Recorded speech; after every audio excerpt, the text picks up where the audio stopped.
എന്റെ പേര് ആണ്. എനിക്ക് വയസ്സ് 20. ഫുഡ് അടിക്കാനായിട്ടെന്ന് അമ്മയുടെ പേഴ്സിൽ നിന്ന് 100 രൂപ അടിച്ചു മാറ്റി എനിക്ക് കിട്ടി ആട്ട്.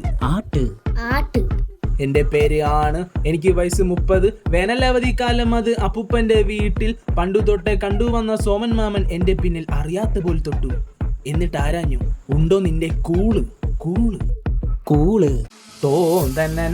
നാക്ക് മുക്കാൻ പഠിക്കൊണ്ട് ഇവിടെ ഇരുന്നാലേ മൂക്കുമുട്ട തിന്നവിടെ ഒന്നുമില്ല. എണീറ്റുള്ള പണിക്കും പോയിനടാ.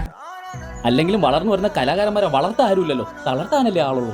നമ്മളും ബാഡൻ ഡബ് ചെയ്യാൻ പോലെ ആവൂലെന്ന് ആര് കണ്ട്? ആഹാ, ഇത് പാസി അത് മാടെ. അപ്പോൾ നീ ആര്? ഞാൻ ബോബി ചെമ്മണ്ണൂര്. ബോബി ചെമ്മണ്ണൂരല്ല, ബേബി ജീൻ. അതുപോലെ ചെറുക്കൻ അറിഞ്ഞൂടാ. കൂടുതൽ പരിഹാസമൊന്നും വേണ്ട, എങ്കിലും 4 വരി റാപ്പൊന്നുകൊണ്ട് പാടിയും. എന്റെ പേര് പെണ്ണ്, എനിക്ക് 2 ആണ്. കള പോലെ വളർന്നിട്ടും വീട്ടിൽ കുത്തി ഇരിപ്പ്. ഒരു പറ ചോറുമുണ്ട്, കൂർക്കം പാലി ചുറക്കം. മാമി ഉഗ്രൻ കലക്കി. ഏതായാലും നമ്മുടെ അമ്മയല്ലേ. ആ ഒരു തെറ്റ് മാത്രമേ ഞാൻ